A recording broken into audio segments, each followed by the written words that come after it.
Hello everybody, my name is Karryshh and welcome back to another recap video. This time it's the latest Japanese horror movie, The Floor Plan. The movie is based on a manga named The Strange House. The manga is an adaptive version of a book called Henna Ie, and the story of that book is based on a webtoon that first emerged in a YouTube video. So we got a long string of connection here. Anyway, I did not get to see the movie with English subtitles and I had Japanese subtitles. And you know what I did? I translated 90% of those screenshots I took one by one so I can understand what was going on, because the story is quite mysterious and twisted. It took me 2 days to script this video, so the least I deserve is a like and subscribe. But I really want you to stick around till end on this one, because the movie just gets so twisted and confusing that you must see the end to find out the actual truth.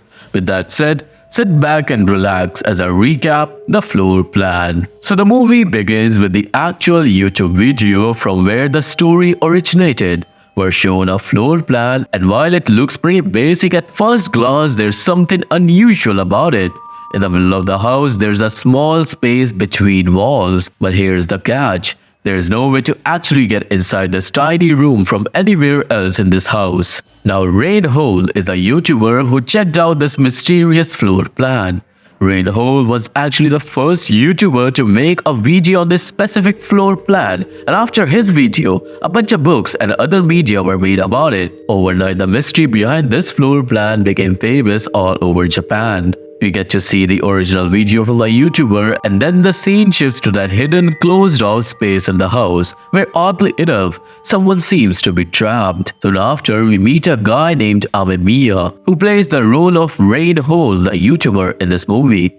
Amemiya has a huge fan following, and one day after filming, he's chatting with his manager. The manager mentions he's thinking of buying a new house for his family in Tokyo. In the middle of the conversation, he shows Amemiya the floor plan of the house. The manager's a little confused because something feels off. There's this thin, narrow room between kitchen and living room, but there's no door or hallway leading into it. Amemiya is startled by this and he tells his manager that he's going to dig into this weird floor plan. So later that day, Amemiya goes to check out the house himself, but only from outside, where everything seems normal. Then he meets up with Kurihara, a guy who usually helps him find mysterious content for his YouTube channel. Amemiya shows Kurihara the floor plan and asks him what this empty space might mean.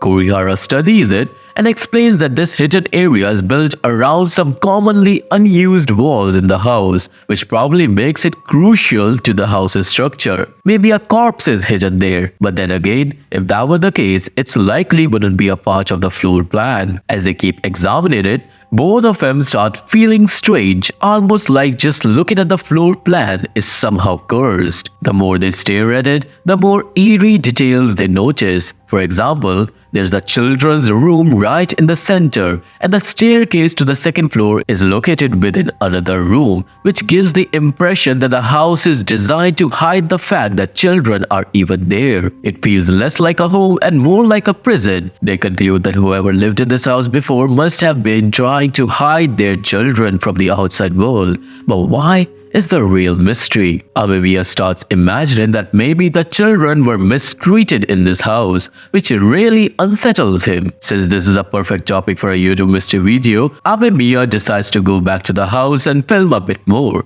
While he's recording, he spots a girl just staring at the house, and then, without saying a word, she just walks away. Later, while Amemiya is editing his video, he notices yet another strange detail in the floor plan, so he decides to go back to Kurihara. What Amemiya discovered is that when the first and second floor layouts are overlapped, that little empty space actually connects the kids' room on the second floor with the bathroom on the second floor. This implies that there might be a hidden passageway there. Using it, the kids could have traveled from the second floor down to the first and then possibly back up to the second floor bathroom.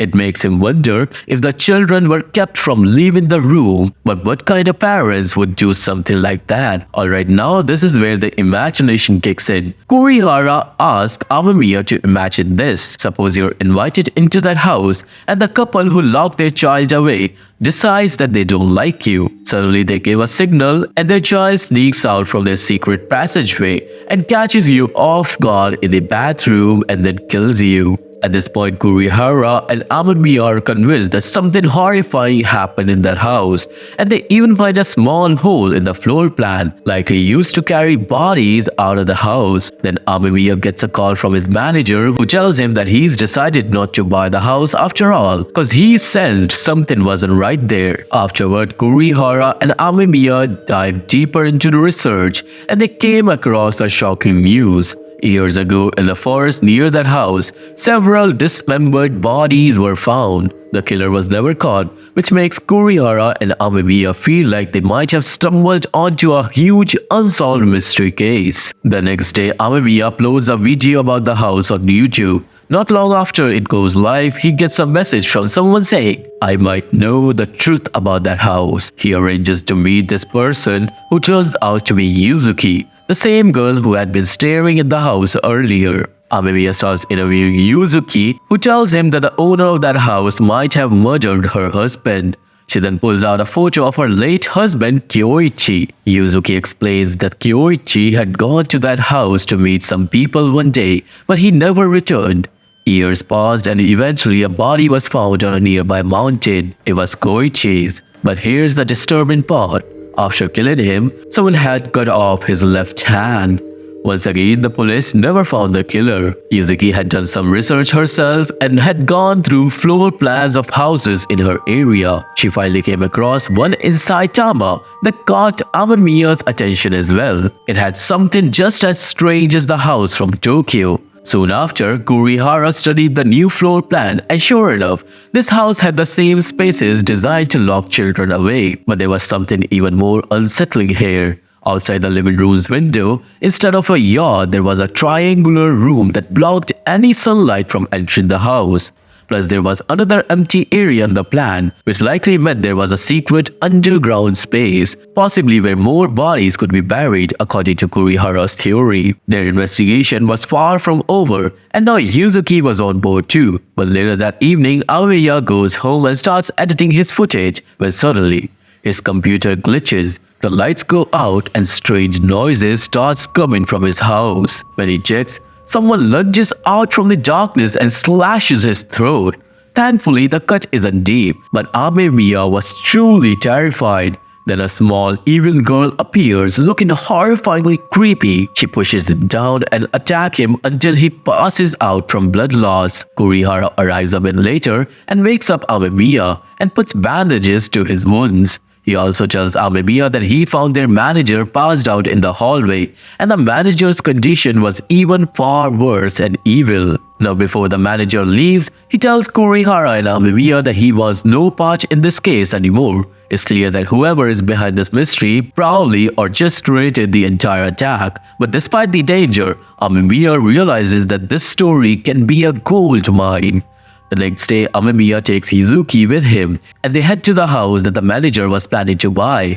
Yuzuki is with him because she's determined to uncover the truth behind her husband's death. Inside the house, they check out the wall with hidden space and go to the children's room on the first floor, which is indeed tucked away in a disturbingly secluded area. Inside the room, they find claw marks and bloodstains on the floor, trailing all the way to one corner.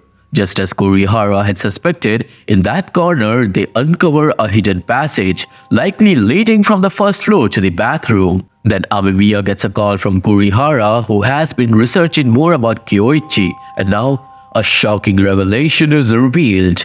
Kyoichi never had a wife. This means Yuzuki's story was a lie.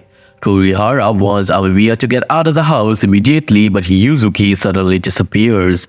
Amamiya starts to panic, and just then, Yuzuki reappears out of nowhere, staring at him in a creepy, unsettling way before running off. Later that evening, in the pouring rain, Yuzuki returns to Amamiya and apologizes for lying. She admits that Kyoichi wasn't her husband at all, and in fact, The second floor plan she showed him actually belonged to Kyoichi's own house. Yuzuki reveals her true connection is with that very house they were standing in that morning, and she's been investigating these strange houses for a long time. Finally, Yuzuki explains that Ayano, her younger sister, once lived in that house with her husband Keita and their young child. She admits that the truth behind this house is terrifying, and she was afraid that if she revealed it, Amemiya would refuse to work with her. Now Yuzuki shares her story, and we learn that her family used to be her, Ayano, and their parents. Everything was normal until one day their father died in an accident, and around the same time, Ayano mysteriously disappeared.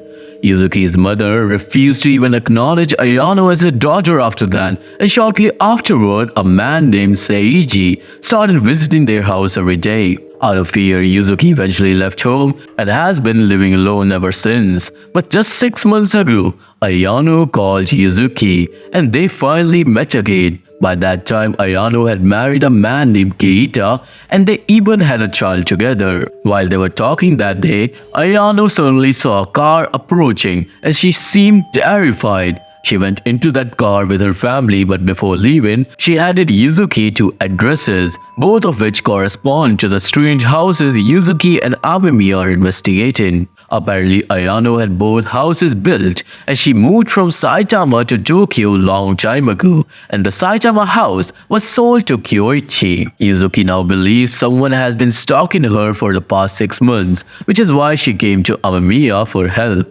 After hearing this, Amemiya tells Yuzuki that he had previously spoken with a neighbor of Tokyo house. The neighbor claimed to have seen a girl's ghost in the bedroom of that house around the time Ayano was living there. Amemiya even have a photo of this ghost. But when he edits the photo to increase the brightness, he's left horrified, because it's not a ghost at all. It's the same creepy girl who tried to kill him in his own house. Yuzuki and Amemiya head over to Kurihara to show him the creepy girl's photo. After examining it closely, Kurihara reveals that the figure isn't a girl at all. It's a boy wearing an evil mask. This new information leads them to realize that Yuzuki's sister had 2 children, a baby girl that Yuzuki met 6 months ago, and a boy who might be the age of a student in elementary school. They suspect that Ayano and Keita might have been keeping the boy locked away. This twist adds even more confusion to the mystery, and Kurihara reached a somewhat shocking conclusion. Yuzuki's sister and her husband might be serial killers. However, Yuzuki refuses to accept this theory. She insists that they must find her sister first, and she thinks that the house of her grandparents might hold some evidence, because if Yuzuki remembers right, then her grandparents' house is also quite strange.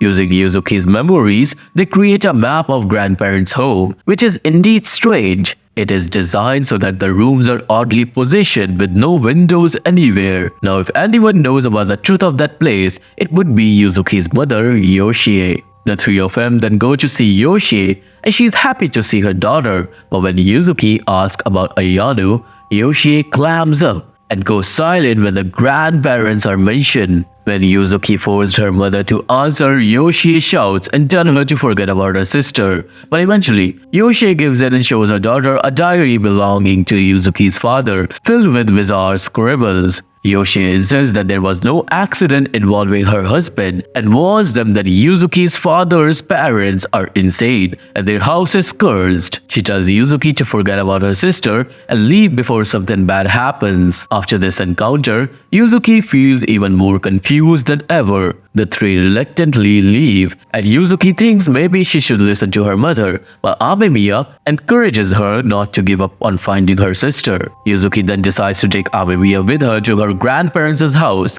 Meanwhile, Kurihara goes back to see Yoshie again, as he was wondering that she is hiding something. Kurihara invites himself into Yoshie's house and discovers the witch-like mask that Yoshie had hidden away. It becomes clear to him that Yoshie knows a lot more than she's letting on. Just as he realizes this and asks Yoshie to tell the truth, and Yoshie finally reveals something. The scene shifts to Amemiya and Yuzuki, who arrived at the grandparents' house. They step inside, but the place feels eerily empty. Amemiya starts recording everything, and they notice there was no one around, and at the end of a corridor, they find an altar of Buddha. As they explore, they search for any secret passageways, when suddenly, Ayano appears and she looks creepy AF. Ayano then takes them to meet their grandparents, where her husband Kita is also present, along with a man named Seiji who had been visiting Yuzuki's house since her father's death. However, Yuzuki and Amemiya notice that Ayano's children are nowhere to be seen. Their grandparents warmly welcomes Yuzuki, but then in the middle of the conversation, Ayano claims that she hasn't seen Yuzuki 6 months earlier and that she doesn't have any kids, and her statement leaves Yuzuki and Amemiya completely baffled. Despite the confusion, their grandparents insist that Yuzuki stay with them. Yuzuki begins to worry that her sister might be in some sort of danger, and then that night Kurihara arrives at the house and he shares the story he learned from Yoshie with Yuzuki and Amemiya. He tells the tale from the Japanese Meiji period around the 1800s, when Yuzuki's grandparents' ancient family, the Kata Yuan family, was quite wealthy. Back then, there was a maid named Shio who fell in love with the heir of the family. The heir was already married, and when Shio became pregnant, his wife was furious. She punished Shio and locked her up, where she beated her mercilessly. After that, Shio suffered a miscarriage and was locked in a secret room in the house, where she turns crazy. One day, in a fit of despair, she cut off her own left hand, and the excessive blood loss led to her death. This results in a curse that was placed upon the entire family. The members of Kata Yuan family begin to die mysteriously, and then they call in a shaman. The shaman revealed how to stop the curse, and to break the curse, the family needed children, specifically male heirs. The catch was that even distant relatives had to keep any baby boy locked away in a room from childhood. The boy must never see sunlight, which explained why there was no windows in the houses found in this movie. When the boy turned 10, he would have to sacrifice a human. During this ritual, the 10-year-old would cut off the human's left hand and offer it to the spirit of Shio to appease her, which would prevent the curse from claiming more lives. The ritual had to be performed every 3 years, otherwise the curse will continue. This was why Yoshie had warned Kurihara when he was at her house to stay away from the family, as her daughter Ayano had already lost everything. Now it became clear that Ayano's son was likely to be used in the ritual, which is why Ayano and her family is in this house. Now as Kurihara finished his story, Yuzuki and Amemiya were in shock. Yuzuki realized that her entire bloodline was tied to killers, and the three soon figured out that the grandparents had probably allowed Amemiya to stay in the house because they might sacrifice him at the hands of Ayano's son. Now if they want to save Ayano and her family, they need to find the secret place in the house. Since the layout of the house was rather straightforward, it indicated that the secret location might be near Buddha's altar, and they were not wrong, because late at night the three of them went to check, and just behind the altar they found a hidden passageway. The passage led them to a series of hidden rooms, which was a whole new floor that was concealed behind shadows. They go down the secret passageway and soon stumbled upon another hidden hallway, which led them to a dark cave filled with the ritual stuff. There were numerous altars, wooden severed left hands, and even a photo of the heir who had gotten Shio pregnant. This same heir had also discovered the ritual to end the curse, which explained why his photo was there, alongside the severed hands of the individuals who had been sacrificed to appease Shio's spirit. Seeing all this sent shivers down their spine, but then they discovered a locked room where Ayano's son was sitting. Suddenly, he stood up and walked towards the gate in a creepy manner, and his name was Hitoru. The sight of Hitoru terrified them, and at that moment, Ayano's family attacked Amemiya, Yuzuki, and Kurihara, knocking Amemiya unconscious. When he woke up, he found himself and his friends locked in a room where Ayano and Keita were already present. This was the moment they learned Ayano and Keita's side of story. As it turned out, Ayano and Keita had fallen in love back in school. However, Ayano's family found out about their relationship and were well aware that if Ayano married and had a son, her grandparents would never let him go. To protect Keita, Ayano had to break up with him, but that did not work. So both Ayano and Keita approached her grandparents to ask for their blessing to marry, promising that they would also help in the ritual. This is the reason why after Yuzuki's father passed away, or was murdered by the grandparents for some reason, Ayano had to leave her home. Yoshi would often say that Ayano was no longer her daughter, and this might be the reason because Ayano went against her family and her father ended up dying. Meanwhile, Ayano's grandparents has locked away a young boy in a room, and although he wasn't Ayano's biological son, he had been kidnapped from a distant relative. Her grandparents wanted Ayano and Keita to raise him for 10 years as their own.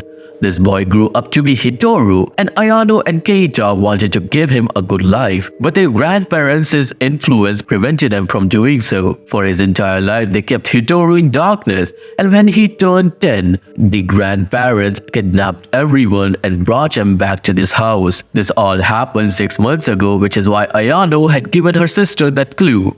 For the past 6 months, Ayano, Keita and Hitoru had been drugged by the grandparents to ensure they couldn't escape, and Ayano is unaware where her young daughter is at the moment. It is now revealed that the strange spaces in the house of Tokyo and Saitama had been meant to hide Hitoru from the grandparents, but Ayano and Keita failed. Just then, members of Kata Yuan family stormed in and they surrounded the entire house. They captured Keita, Ayano and Yuzuki, and at the same time, they stabbed Kurihara in the leg so he can't run away. And then they take Amemiya for the sacrifice. Suddenly, Hitoru appeared wearing that mask and completely under his grandparents' control cause of the drugs. He was given a machete and the ritual begins with Seiji as the host, leading everyone as they chant evil spells. Just as Hitoru was about to cut off Amemiya's hand, he somehow regained control over his own body and couldn't bring himself to do it.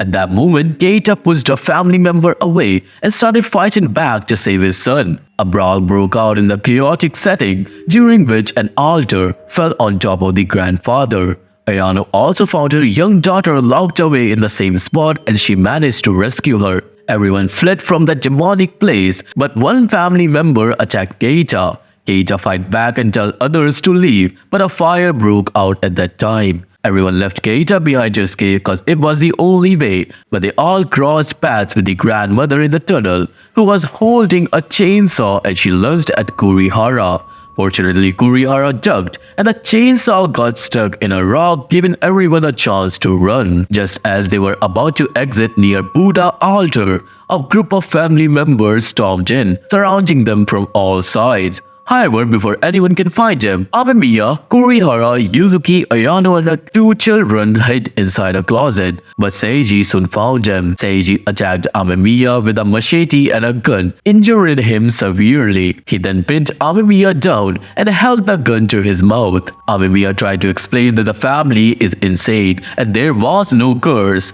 but Seiji wouldn't listen and was about to kill him when out of nowhere, someone slit Seiji's throat.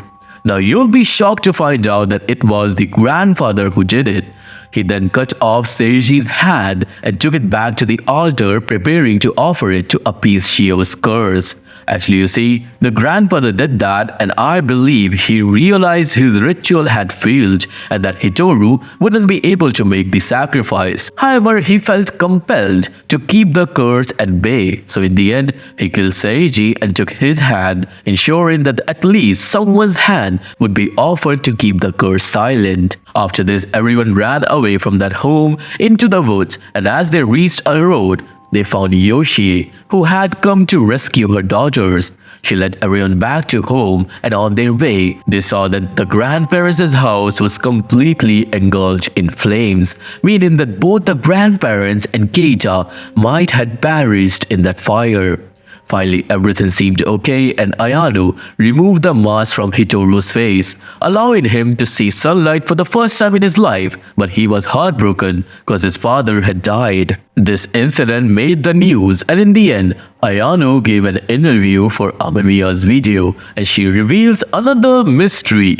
You might remember the death of Kyoichi. Well, it turns out Kyoichi was connected to Ayano and Keita. He had bought their old house in Saitama, the one with the triangular room. Kyoichi had died of a heart attack in that house, but afterwards Ayano and Keita cut off Kyoichi's hand and sent it to the grandparents, and then they disposed his body on the mountain. The grandparents were told that Hiroto made Kyoichi's sacrifice, but it was a lie, and the grandparents knew it. With this final mystery revealed, the entire movie comes together. And in the end, Amemiya and Yuzuki go their separate ways, saying their goodbyes, and then Amemiya uploads a video about this case on YouTube which goes viral. On the other side, Ayano's relationship with Yuzuki and Yoshie was starting to improve. However, at the end of the movie, while Amemiya and Kurihara were having dinner, they heard a noise in their apartment. They discovered a map of Amemiya's apartment, but it was unclear who placed it there. The noise was also coming from behind the wall, and curious, they went to check it out and found a ton of bugs crawling out from beneath the walls. Then they noticed someone inside the wall was scratching on it, and that's where the movie ends, and we will never know who was behind the wall until there's another part of this movie released in Japan. So this was the recap video on the movie The Floor Plan 2024, and I hope you have liked it. If you have, then please subscribe the channel and like this video. I really need your support to grow further. If you wanna watch this movie, there's a link to my Telegram channel in the description box. If that link does not work, just go to Telegram and put my channel's name in the search bar. You can find this movie on my Telegram after my next upload for 7 days only. So if you're watching this video after 7 days, you may have missed this one. If you don't want to miss more, make sure to subscribe and like this video. I'm mostly active on Insta, so you can follow.